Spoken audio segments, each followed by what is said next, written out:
नमस्कार मित्रों, जीडी गुरु चैनल पर आप सभी का स्वागत।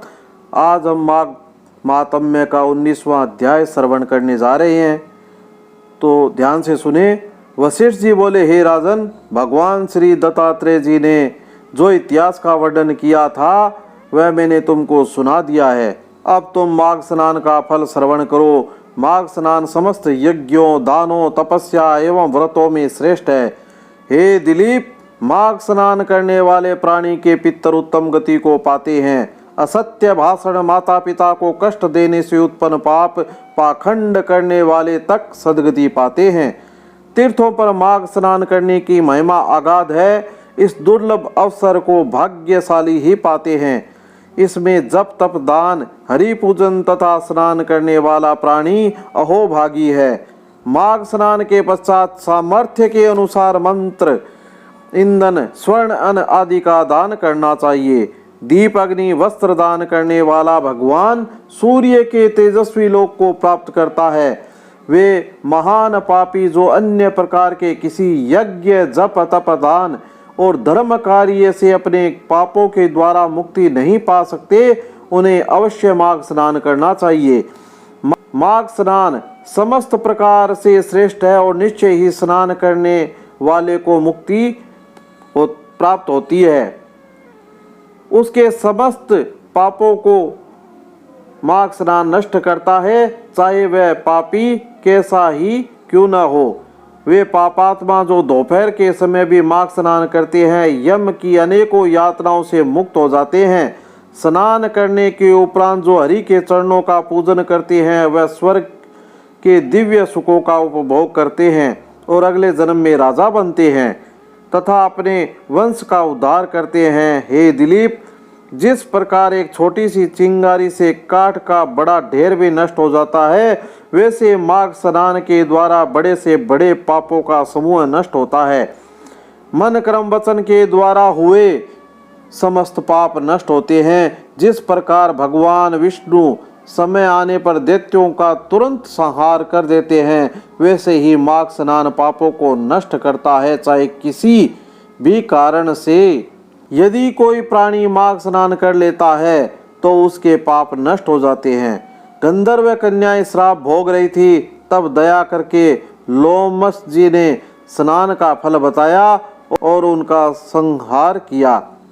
सूत जी ने कहा, हे ऋषि जनों, इतनी कथा सुनकर राजा दिलीप ने वशिष्ठ जी से पूछा, हे भगवान, उन गंधर्व कन्याओं को किस कारण श्राप मिला और उनका क्या इतिहास है, कृपया सुनाने की कृपा करे। तब धर्म में राजा की श्रद्धा जान वशिष्ठ जी बोले, हे राजन, तेरा यह प्रश्न बहुत ही उत्तम है। धर्म में जिज्ञासा देखकर मैं तेरे इस प्रश्न पर इतिहास सुनाता हूँ। प्रमोदिनी, सुशीला, सुस्वरा, सुतारा और चंद्रिका नामक 5 गंधर्व कन्याएं थी। उन सभी के पिता गंधर्व थे और ये कन्याएं समान आयु और रूप में एक दूसरे से अधिक सुंदर थी। वे नृत्य, संगीत, वाद्य आदि सभी कलाओं में निपुण थी। उनको देखते ही प्राणी उन पर मोहित हो जाता था। वे हास प्रयास में भी पारंगत थी।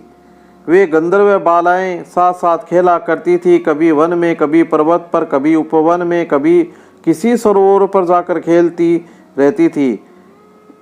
एक बार वह सब मिलकर खेलते हुए एक वन में पहुंची। माघ का महीना था। वे कल्प वृक्ष के फूल चुनने लगी। एक बार वे खेलती हुई एक निर्मल सरोवर पर जा पहुंची और वहां गौरी के पूजन हेतु लगे पुष्प तोड़कर ले आई। जल सरोवर के उस शीतल जल में उन्होंने स्नान किया और खेली खेल में पार्वती की प्रतिमा बनाकर उनका पूजन और फिर उस प्रतिमा के आगे नाचने और गाने लगी। हे राजन, उस सरोवर में थोड़ी दूर पर वेद निधि का आश्रम था। संयोग से उसी समय उनका पुत्र अग्नि में उस सरोवर पर स्नान के लिए आया। अग्नि में ब्रह्मचारी था। वह परम सुंदर और पुष्ट था। उसे आता देख वह गंधर्व कन्या सोच में पड़ गई। उसके मनोहर रूप को देखकर वे उसे कामदेव समझने लगी। वे पांचों उस पर मोहित हो गई और अपने मन में विचार करने लगी कि निश्चय ही ब्रह्मा जी ने इस मनोहर स्वरूप कुमार को उनके लिए ही रचा है। पार्वती जी ने अवश्य उन पर प्रसन्न होकर इसे यहाँ भेजा है। वे आपस में कहने लगी कि मैंने इसे वरा है। इन कुमारियों की ओर से अज्ञानी वह ऋषि कुमार सरोवर में स्नान करने के बाद अपनी पूजा वंदना में लग गया। जब वह समस्त क्रियाओं से निवृत्त हुआ तो उसके कानों में गंधर्व कन्याओं की बातें पड़ी। वह मन ही मन विचार करने लगा कि आज महान अनर्थ हो गया जो इन कन्याओं के समीप आ गया। स्त्री की माया बड़ी विचित्र होती है, वह देवताओं तक को मोहित करके अपने धर्म से डिगा देती है। इस प्रकार सोच विचार कर ऋषि कुमार ने उन सुंदरियों से अपनी रक्षा करने के लिए अपने को योग बल के द्वारा अंतर्ध्यान कर लिया। जब उन कन्याओं ने उस युवक को नहीं देखा तो वह बड़ी अधीर हुई। वे उसे चारों ओर अधीर होकर खोजने लगी, परंतु वह उन्हें कहीं नहीं मिला। वियोग के कारण दुखी उन कन्याओं ने इंद्रजाल अथवा कोई माया जाल जानकर लौटने का निश्चय किया।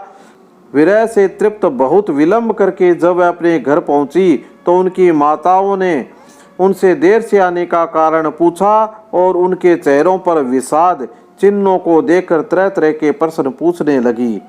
मित्रों, 20वां अध्याय अब हम अगली कड़ी में श्रवण करेंगे।